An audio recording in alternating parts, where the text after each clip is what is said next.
Hej, nazdar, čaute, ja som Sydney PA, zdravím vás pri poslednom našom tutoriáli konečne. Zase nahrávame cez Camtasiu, na to nové sere.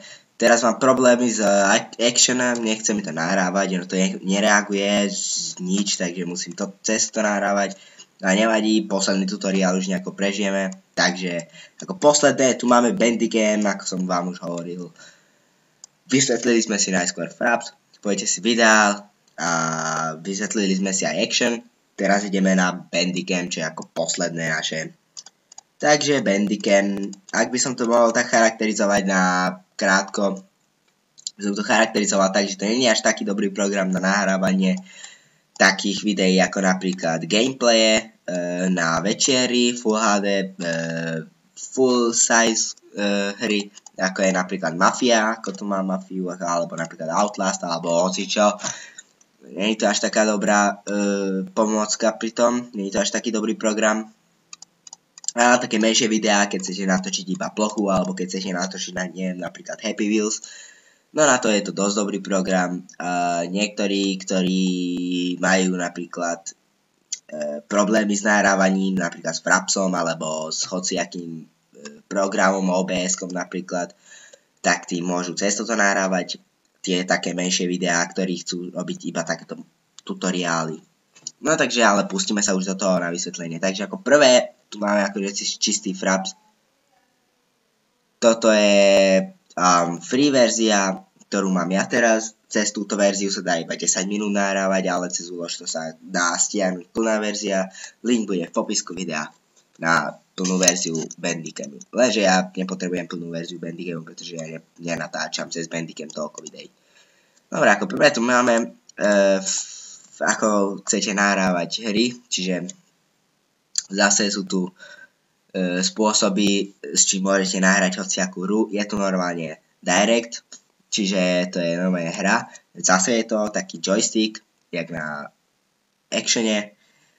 Takýto joystick, takže keď si na toto kliknete, zapnite si hociakú hru. Zase hotkey máte na klávesnici. Ja to mám teraz na devine, ako môžete vidieť. Takže zapnem si toto, dám devinu a už nahrávam video. Potom tu máte zónu, čiže taký rámik tu máte a v tom rámiku si zase môžete dať, čo chcete nahrávať. Čiže na takýto rámik, napríklad keď chcem natočiť iba Bandicam, tak si to dám takto do rámiku. Takto. Všetko musí byť v tom modrom. A je to. A teraz keď dám, že rec alebo hotkey, tak začnem nahrávať. Dobre, potom tu máte formát, čiže otvoriť priečinok. Otvorí sa vám priečinok, kde sa vám uložia tie vaše videá. Ja to mám na ploche, tuto, ako môžete vidieť. Teraz sa mi otvorí priečinok plocha. A môžete si to kľudne tuto zmeniť. Dobre, ideme ďalej. Ako môžete vidieť, sú tu možnosti. Ako prvé tu máte výstupný priečinok, čiže výstupný priečinok je ten, ktorý ste už nahrali.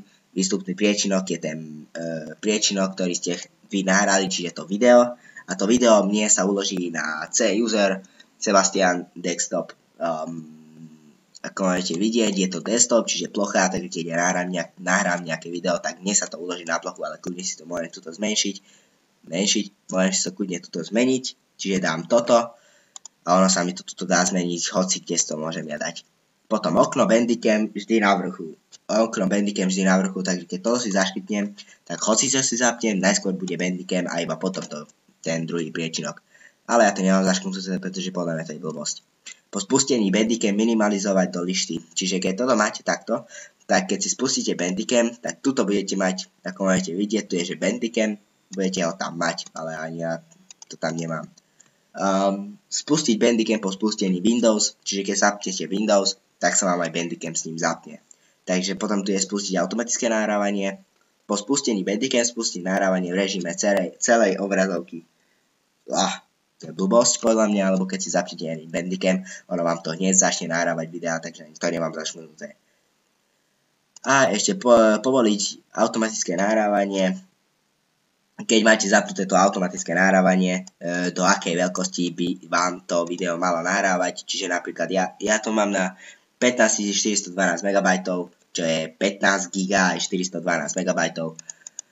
Takže dovtedy sa mi nahráva video, kým nedosiahne tých 15 GB, skoro 16. Dobre, máme tu obrázky za sekundu, čiže FPS-ka. Môžete si tuto skrátkať, môžete zapnúť a vypnúť FPS-ka. Ja to mám tuto na F9, ale tu si to môžete zmeniť na hociaké písmeno, číslo, hocičo.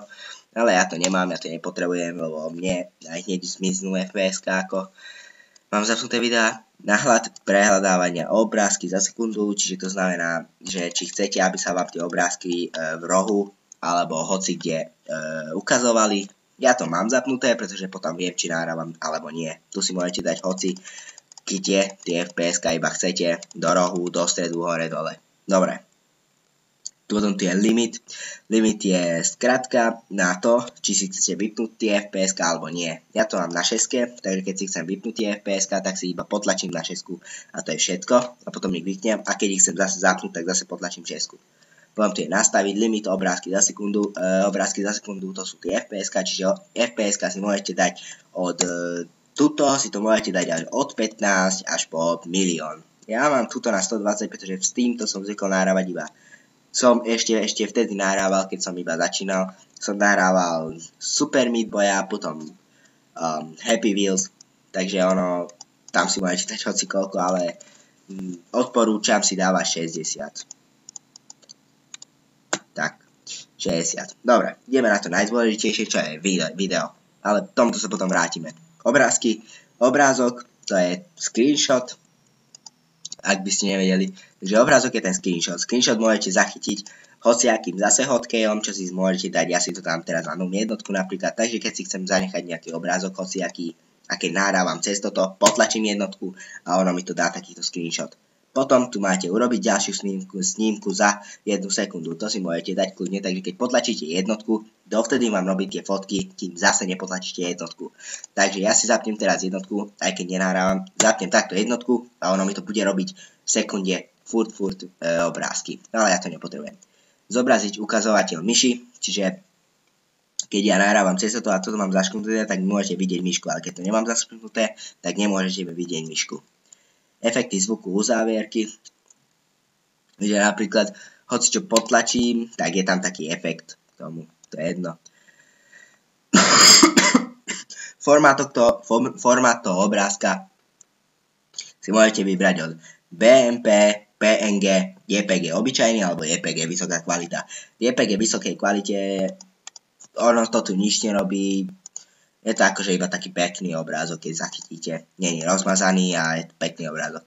Dobre, výstup to je, že kde chcete, aby sa vám to video uložilo. Ja tu vám hovorím na ploche a ešte o programe, to si potom môžete prečítať, keď chcete. Dobre, vrátime sa k videu, čo je to najdôležitejšie.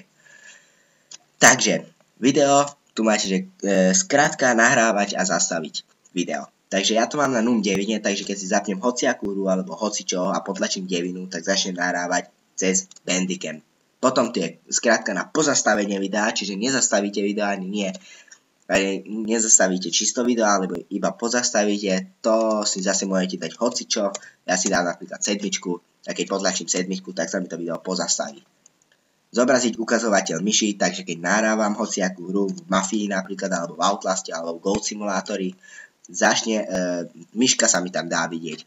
Pridať efekt klikom myši, takže keď toto mám zapnuté a budem takto klikať myškou, tak budem tam mať taký efekt k tomu.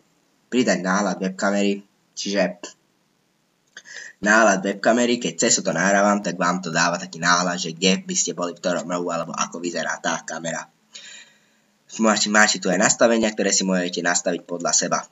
Formát AVI, Bandicam má zase tu to zlé, že aj keď máte AVI, ono vám to nelaguje, ale aj keď máte MP4 alebo AVIčko, podľa mňa tá kvalita sa tam nemení a nelagujú vám tie videá, lebo Bandicam je iba Bandicam. Takže máte tu, že video, ono vám to tu vypíše, že ako by ste nahrávali full size, 120 fps a kvalita a teda všetko vám to tu vypisuje. To je iba podrobnosti o tom. Dobre, takže toto bolo posledné naše, čo som vám ja vysvetlil. Takže Toto bol Bandicam. Bandicam nie je až taký dobrý program na nahrávanie, ale niektorým vyhovuje. Takže keď sa mi video páčilo, zanechajte like. Keď sa mi video nepáčilo, zanechajte dislike. Napíšte mi do komentu, čo by som vám mohol vysvetliť. A budem nahrávať aj Mafiu. Ako budete vidieť, včera som na tom robil o 7 až po 11, až do 11 až 4 hodiny, aby to bolo po česky. Ale konečne to mám, takže budem to nahrávať a čaute. To je dneska všetko. Pa!